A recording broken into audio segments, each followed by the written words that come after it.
इस वीडियो में हम स्टडी करने वाले हैं सॉल्यूशन को मेजरमेंट करने के लिए, सॉल्यूशन के अलग अलग प्रॉपर्टी को मेजर करने के लिए और उसको स्टडी करने के लिए जो टर्म्स का यूज किया जाता है उन टर्म्स को और उनके डेफिनेशन को। तो चलिए शुरू करते हैं।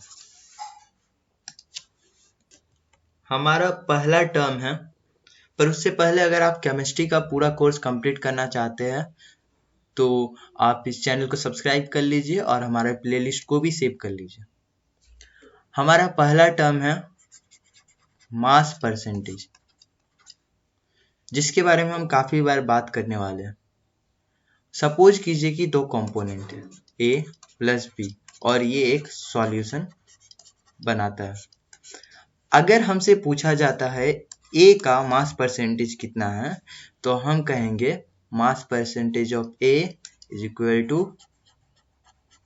Mass of A by total mass of solution into 100। यही है मास परसेंटेज, यानी कि उस सॉल्यूशन में उस कंपोनेंट का, दिए हुए कंपोनेंट का कितना मास परसेंट है, टोटल मास का कितना परसेंट मास उस कंपोनेंट का है। और ये एक जनरल फॉर्मूला हो गया। अगर आप किसी भी कंपोनेंट का मास परसेंट निकालना चाहते हो सॉल्यूशन में तो आप क्या करेंगे, उसका जो मास है, हो सकता है सपोज कीजिए कि यहाँ पे ए 2 ग्राम है, बी हमारा 5 ग्राम है और सॉल्यूशन बनता है 6-7 ग्राम। देन हमारा मास परसेंट ऑफ ए हो जाएगा 2 ग्राम बाई 7 ग्राम इंटू 100। और ऐसे हम निकाल सकते हैं मास परसेंटेज।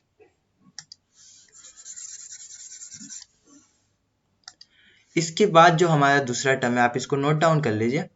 इसके बाद जो हमारा दूसरा टर्म है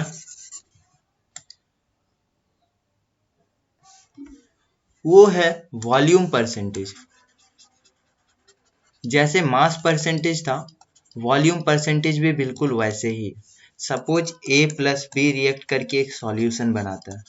देन अगर हमें इस कंपोनेंट का वॉल्यूम परसेंटेज निकालना है, यानी कि volume of A by total volume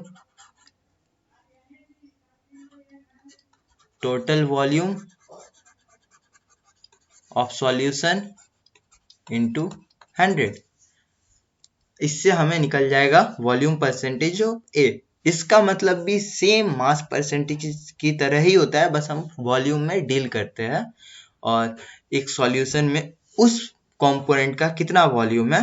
जैसे मान लेते हैं कि ये हमारा सॉल्यूशन है और इसमें टोटल वॉल्यूम इतना है और इसका इतना भाग ए लिया हुआ है। देन ये पार्ट है, मान सपोज कीजिए 10 मीटर क्यूब और ये टोटल है 100 मीटर क्यूब, तो हमारा वॉल्यूम परसेंटेज मतलब 10% हो जाएगा।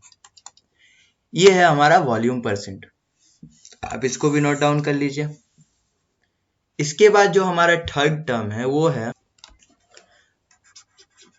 मास बाय वॉल्यूम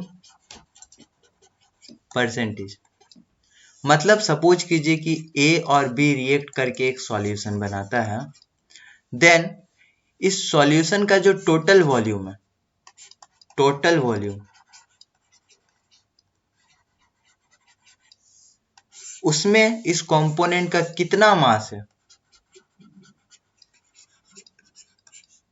उसी का परसेंटेज को हम कहेंगे mass by volume percentage.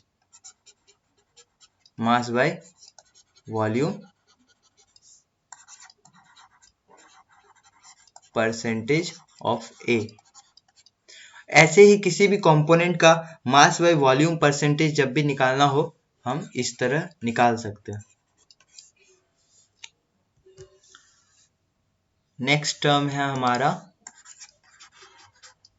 Parts पर मिलियन, और इसको हम ppm भी कहते हैं। काफी टाइम में सॉल्यूशन को मेजर करके ऐसे ppm से इसको नोटिफाई किया जाता है। ये कैसे निकलेगा, जैसे हम परसेंटेज निकालते हैं उसमें हम निकालते हैं पर सेंट, यानी कि पर 100, सेंट का मतलब होता है 100। जब हम पर मिलियन निकालेंगे, इसका मतलब कि हम पर मिलियन निकालेंगे।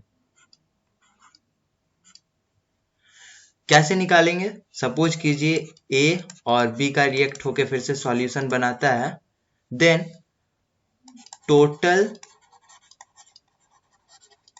Parts of A by total parts of solution into 10 to the power 6, 10 to the power 6 यानी कि मिलियन। और इस तरह से निकलता है पार्ट्स पर मिलियन। और यहाँ पे अगर वेट का पार्ट का बात किया जा रहा है तो यहाँ भी वेट का पार्ट का बात किया जाएगा। जनरली वेट का ही बात किया जाता है, यानी कि मास का ही बात किया जाता है। इसके बाद जो हमारा टर्म है वो है मोल फ्रैक्शन। मोल फ्रैक्शन, इसको समझना होगा। Suppose that A plus B react करके एक सॉल्यूशन बनाता है। यहाँ पे number of moles of A जो है वो है एक्स ए।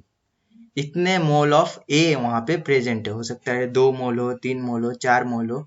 और बी के नंबर ऑफ मोल्स है एक्स बी।